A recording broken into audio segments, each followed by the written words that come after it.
Greetings, comrades. Do you like to see your players squirm as they try to do Russian accents? Well, you can with Operation WhiteBox Allied Missions 2.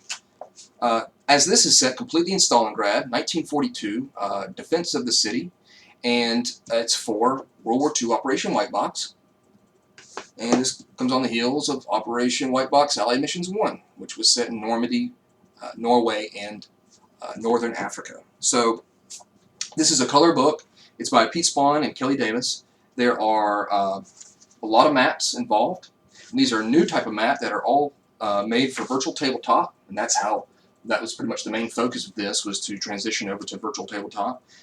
As there is a release called Tactical Combat, which lets you use more miniatures, virtual tabletop, for your Roll20 game or whatever it may be, to incorporate more of that and less theater of the mind if that's what you want. So again, more options for you and your players. It's got sections, a section for mass combat that you're going to find in For the Motherland. It's going to be a kind of a beginning type of campaign section that's going to let you take on a new soldier kind of trying to cross the Volga River, as we've seen in a movie like Enemy at the Gates, and it's pretty much like a character death funnel that is the trial by fire rules that I enjoy, of course, in Operation WhiteBox.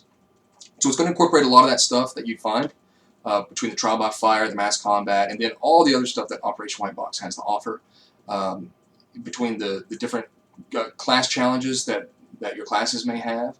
And those, once again, are simply things that might happen that influence the mass combat or whatever's going on in the mission that lets those classes kind of shine, be it the charmer, the wheelman, the tactician. And I've found those to be a lot of fun as well. And just to give it a lot more, opportunities for those players and classes to kind of shine in the middle of the war. You can play with other nationalities, and there's some little guidelines for doing that, as well as which missions you should play if you want this to be a continuous campaign. So that's very helpful. And I just want to show you a couple more of the maps, and to let you see exactly what, everything that's gone into doing this. And I really enjoyed it, using the maps, using the more tactical type of rules for it. And you can see here, this is the same map, but you got multiple layers here. So you've got the ground floor, and then the floor above it. So that's very helpful. Here's the ground floor, and then the first floor. I guess I should say the second floor, and then the rooftops if you want to put a sniper up there. So yeah, lots of different options for each one of these missions. I love still looking at it and seeing the different ways that they've written out. Set right here, crossing the Volga, you got your planning, pre-assessment, insertion, execution, extraction, and post-assessment. So when you're running this, it's very easy to see, okay, what's going to happen beforehand. Okay, what's going to happen when they go in, how are they going to be inserted into the mission? How are they going to get, extracted out of the mission? So it's very easy just to read and see. And the funny thing right here with For the Motherland, there's no extraction, no step backwards, only onward for Mother Russia. So it does have a lot of history in it too. There's sections where both Kelly and Pete, they let you know exactly where this kind of, played out with the actual defense of the city. And that's also very great. And it's nice to know more about the Eastern Front and how much the Russian soldiers did to stop the Nazis. And, in most people's opinion, they did a lion's share of the work way before the Americans even showed up. So it's great to have that kind of different side of the war, and to be a part of that. But I really liked it a lot. If you like World War II, and you like getting in a tank, blowing stuff up, throwing grenades, shooting guys, sniping, and if you want to change it up with some occult or super science, very easy to do that. Parachuting in on top of a museum. These are just some of the highlights of this great compilation here. Going through the sewer system, again, taking over a tank, blowing a bunch of half-tracks up, sniper versus sniper type combat, and, obviously trying to get across the Volga, which was just a death sentence pretty much.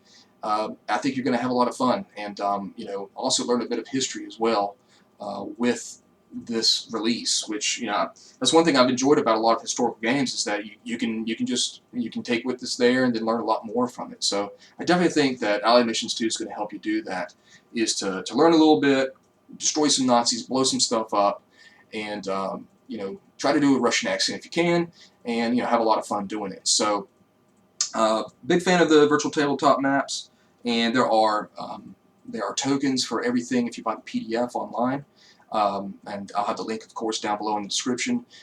And you'll get a bunch of different maps, all sorts of tokens that were made for this. If you do like to use more tactical type rules, and of course you can use this with if you have some miniatures and stuff. If you're playing this live, so face to face. So there it is. It has a whole section in the back which I really like. That's all the maps that are just for the players. So you can show them that. It doesn't have a lot of the numbers and stuff and telling you what's going on. But just look at the destruction here. Of course, that's the same map, just done twice. You can see the different levels of it. With this map here being the top, this kind of oval-shaped building is going to be a museum, and then the next level over here below. So I really like that layered structure of the maps. I think that's really helpful. So there it is. I really enjoyed playtesting it, and if you check it out, let me know if you enjoy it. What you thought about it. And like, subscribe, that whole rigmarole, and it lets me know that you guys are out there, that you like and appreciate the videos, and I'll try to make more. So there's going to be some more stuff coming out from Operation WhiteBox in the future. I'm looking forward to that too. But if you've never played a World War II game, I highly recommend World War II Operation WhiteBox. I'm slightly biased because I have worked a good bit on playing it and giving my 2 cents about things here and there. But I've enjoyed, and this has been the first time I've ever played a World War II game. I've enjoyed playing it. It's something that a lot of us know from watching movies. You can learn more about history with it, and you can just have a lot of explosive gun shooting, sneaking around, Nazi killing fun. So there it is. Hope you've enjoyed this video, and I'll see you next time.